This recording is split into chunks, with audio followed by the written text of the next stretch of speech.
Talk to me. WSRadio.com.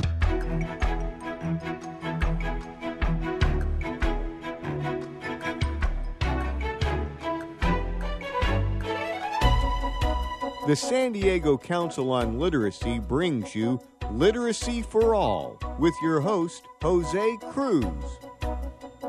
Hello, welcome to the show. I'm Jose Cruz from the San Diego Council on Literacy.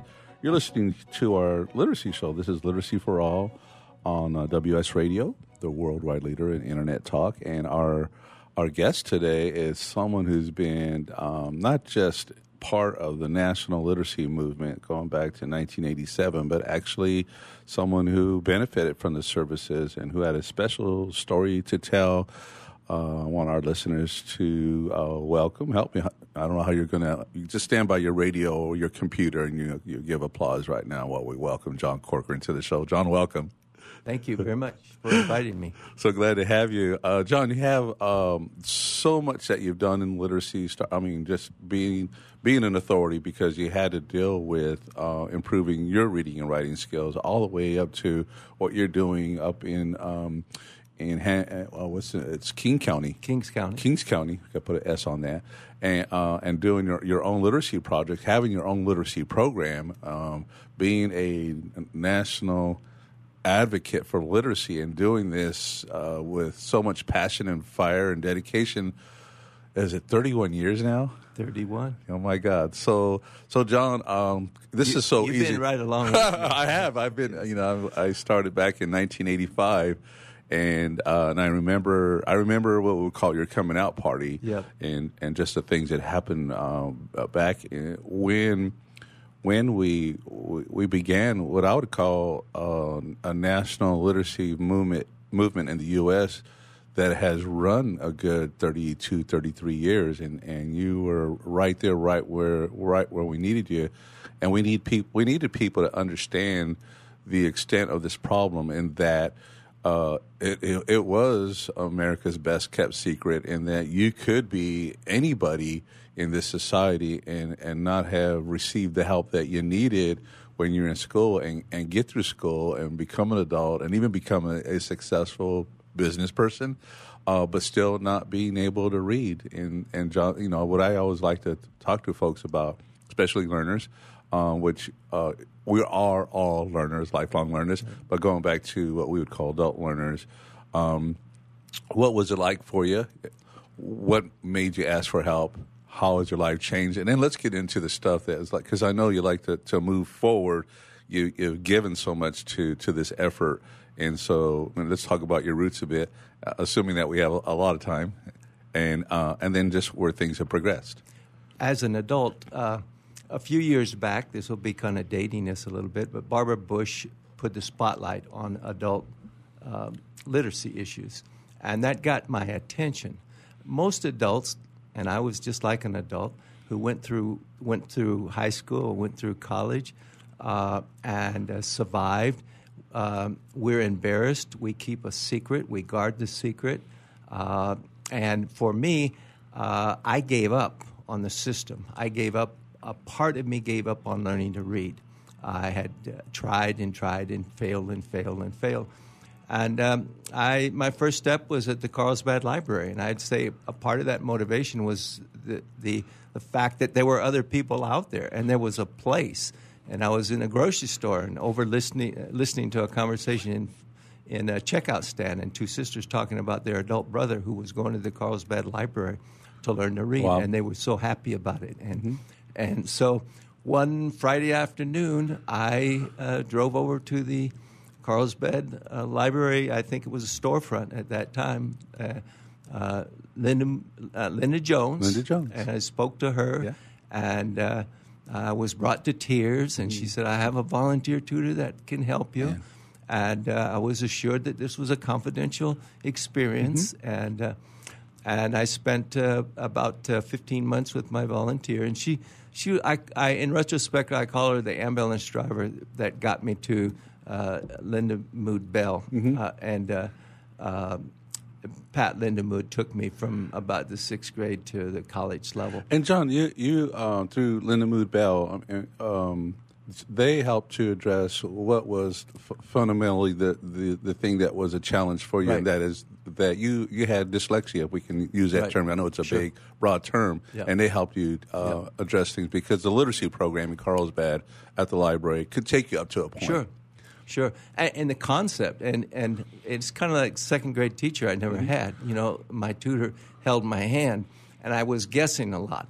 But when I met Pat, we took a battery of tests. We moved to the next level, you know, and they identified a severe auditory discrimination problem. And under that umbrella of dyslexia, which is Pretty broad. a word that we call, Yeah. I mean, it's a Greek term that says people that have difficulty processing oral and written language. And I'm going to use a That's term, it. John, because it comes under this broad category of learning disability, and I know how much you hate that. Yep.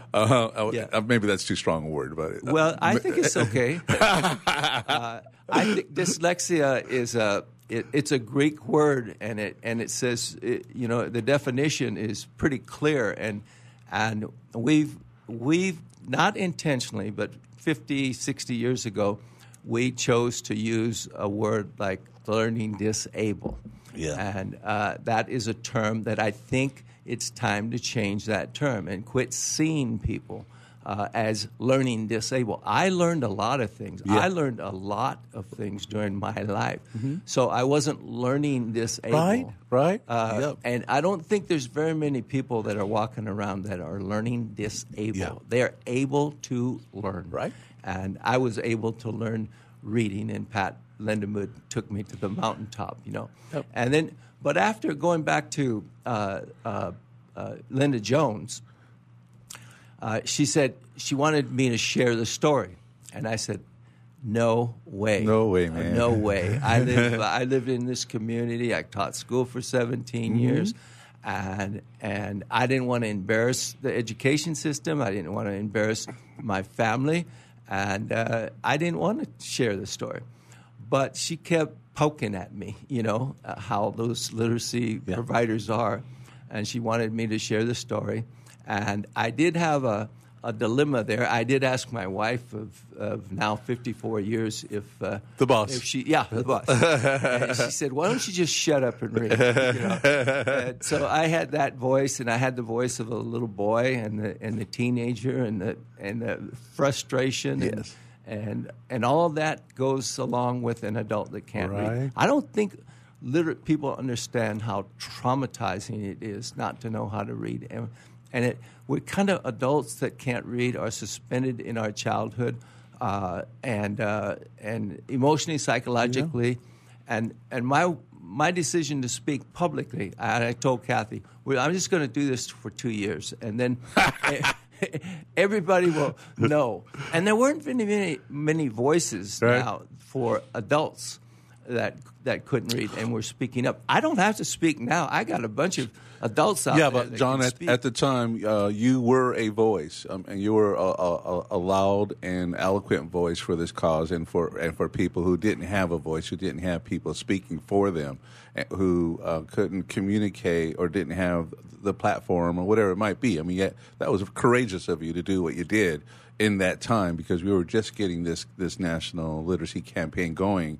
And so there had to be people like you that stepped forward and said, "Look, this is a real thing, and there is help." And that might have been news for you, John. I don't know how long you thought about, golly, where can I go for help? I'll never be able to read. Yeah, and I think also that experience of the first couple of years, I had an opportunity. I mean, very fortunate in San Diego. I spoke to 200 CEOs here, and the San Diego Council on Literacy Right. sponsored an event and invited me.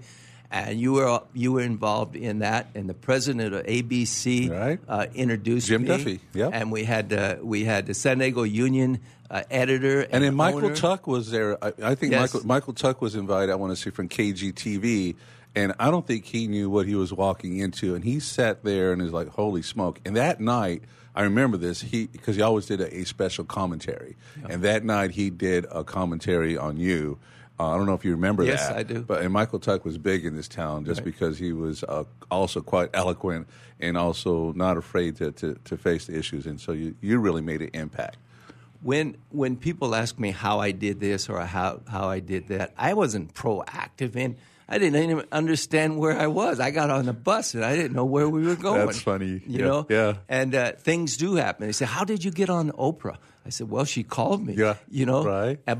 But what was also good fortune was that Jim Duffy, the president of ABC, introduced me at that first. Yep. And I was there. He called me a little later, and he said, "Would you like to go on 2020?" Oh, and my that's, goodness! You know, Right. from the 200, and I told Linda Jones, I said, I don't want to talk to a room full of people at the library. And so that's just exploded. Well, you spoke to America, you know, with those platforms, and you spoke to people in San Diego County, and like I said, it's priceless. Because, and John, you know, we'll never know to the extent to which you had an impact on people who were living silently in the shadows and waiting for something to come up to make their dream come true. That they had the opportunity, another chance to be able to read and write, and that's golden. Hey, we're going to come back, John. I'm going to cut you off right now because we're going to go in a break and talk a little bit more about what's happened since then. Yep. Trying not to skip too much, and like I said, we may have you for more segments than we planned, but and that would be a good thing. So we'll come back with John Corcoran. I'm Jose Cruz. You're listening to Literacy for All on WS Radio, the worldwide leader in Internet talk.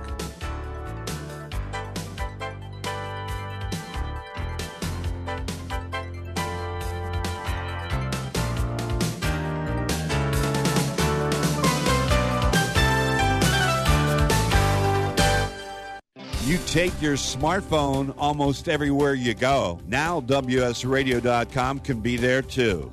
Search WS Radio in the Play Store for your Android devices or iTunes for Apple and download the WS Radio application.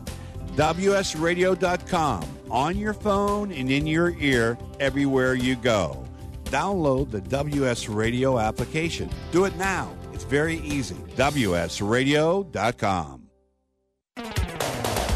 Looking to be a successful entrepreneur? The virtual assistant industry continues to be a top choice for those looking to start their own business. The problem can be how to become a virtual assistant. Many turn to the Bible of the VA industry, the book, Virtual Assistant, the series, and it's the perfect guide for office managers, executive assistants, and other administrative professionals looking to make the transition from employee to successful business owner. Go to vatheseries.com to get your copy today. Small businesses are the lifeblood of America's economy. Every Thursday, SBA Radio interviews industry professionals and is dedicated to provide small businesses with timely insights and innovations. Visit www.sbaradio.us for details. Homeless veterans and their families are suffering and need our support, but many won't ask or don't know that help is within reach. Veterans Community Services is here to help. Amazingly, about 35% of the homeless in our neighborhoods are veterans with families. Low-income veterans or their friends are encouraged to contact Veterans Community Services and reach out for help with housing and other services. Call now, 800-974-9909. Securing Our eCity Foundation is a nonprofit organization focused on cybersecurity awareness and education. Formed in 2011, their mission is to enable every San Diegan to live, work, and play safely in the cyber world. For more information, visit securingourecity.org or call 619-630-2444. Securingourecity.org, 619-630-2444. Securingourecity.org. Donate cash, furniture, clothes, and other gently used household items to Father Joe's Villages and get a nice tax break in April. Every donation is tax deductible. Believe you can make a difference. Be Father Joe. Go to neighborhood.org or call 1-800-HOMELESS to donate today. Life is full of misadventures, from car crashes to home fires to getting choked out on the mat. Yes, I said getting choked out because I'm Carlos Kramer, jiu-jitsu competitor, MMA and media personality, and mild-mannered insurance agent. You can follow my adventures on Kick-Ass Radio, and I can protect you from life's misadventures at Kramer Insurance. Home, auto, life, business, and workers' comp. We're at KramerINS.com, and I want you to join my world.